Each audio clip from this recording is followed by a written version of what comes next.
নমস্কাৰ, মোৰ নাম ৰিণী বৰা। আশা কৰোঁ সকলো ভালে আছে। মই তেজপুৰৰ হয়। বহুত মানুহে মোক সোধে মই ক'ৰ হয়, কোন জেগাৰ হয়। মই আজি এই ভিডিঅ'টোৰ থ্ৰুদি কৈ দিছোঁ যে মই তেজপুৰৰ হয়, আৰু তেজপুৰত যদি আপোনালোকে ক্লাছ ল'বলৈ বিচাৰে বা ছেশ্যন ল'বলৈ বিচাৰে ডেফিনেটলি মোক কণ্টেক্ট কৰিব পাৰিব।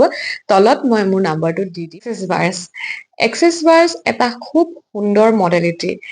নিজৰ লাইফটো যদি আপোনালোকে সলনি কৰিব বিচাৰে তেনেহ'লে এক্সেছ বাৰ্ছটো কৰিলে বা ক্লাছ কৰি ল'লে আপোনালোকে বহুতখিনি বস্তু সলনি কৰিব পাৰিব নিজৰ লাইফত। মোৰ সলনি হৈছে যেতিয়া ডেফিনেটলি আপোনালোকৰো সলনি হ'ব, হয়নে? আমাৰ ধৰি লওক আমাৰ লাইফত কি লাগে? আমাৰ লাইফত লাগে কেৰিয়াৰ লাগে, ভাল হ'ব লাগে কেৰিয়াৰ, ৰিলেশ্যনশ্বিপ ভাল হ'ব লাগে, মানি ফ্ল' ভাল আহিব লাগে, আৰু তাৰ উপৰি আমাৰ হেল্থটো ভাল হৈ থাকিব লাগে। সুস্থ হৈ থাকিলে আৰু কি লাগে? আৰু এই চাৰিওটা বস্তু যেতিয়া সম্পূৰ্ণৰূপে ভাল হৈ থাকিব তেনেহ'লে ডেফিনেটলি আমাৰ লাইফটো ইজি হ'ব চলিবলৈ কাৰণে বা চলাই নিবলৈ কাৰণে, হয়নে? সেইকাৰণে আমি এক্সেছ কনচিয়াছনেছটো শিকাৰ কাৰণটোৱে সেইটো হয়। এক্সেছ কনচিয়াছনেছ মানে কি হয়? চেতনা। আমাৰ ধৰি লওক আমাৰ পইণ্ট এটা আছে কাণৰ পিছফালে, সেই পইণ্টটোৰ নাম হ'ল ইমপ্লান্ট বেণ্ড। আমি সেইটো ষ্ট'ৰ হাউচ বুলি কওঁ।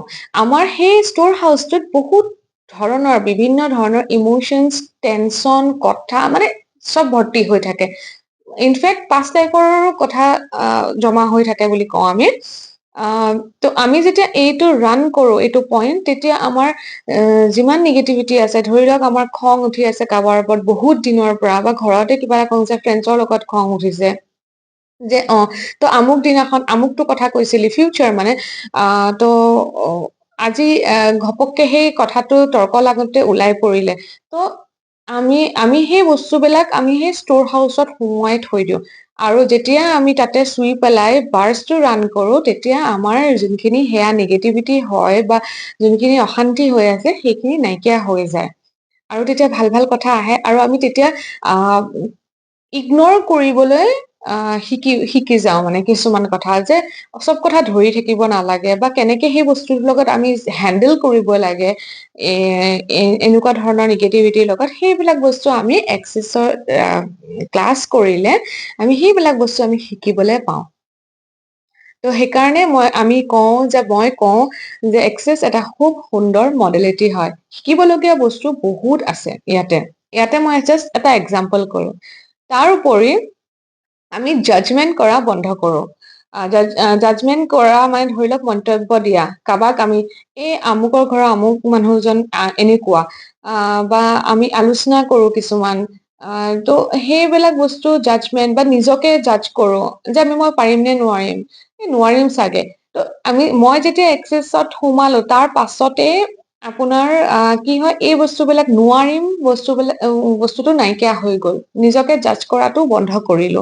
অফকৰ্চ কিয় নোৱাৰিম, পাৰিম, ডেফিনেটলি পাৰিম। আৰু মই আৰু এটা কথা ইয়াতে কবলৈ বিচাৰিছো, এক্সেছ কনচিয়াছনেছৰ ক্লাছটো কৰিলে মোৰ মতে চবৰে ঘৰত এজন এক্সেছ বাৰ প্ৰেক্টিচনাৰ থাকিবই লাগে, কাৰণ আমাৰ ঘৰত বিভিন্ন ধৰণৰ অশান্তি হৈ থাকে।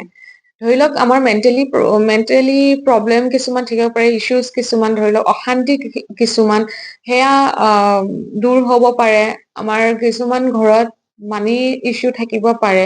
এক্সেছ যদি আমি ৰান কৰো বা ফেমিলি চবকে ৰান কৰো, তেতিয়া কি হয়, সেই অসুবিধাবিলাক, যিকোনো অসুবিধা আমাৰ নাইকিয়া হ'ব লাহে লাহে।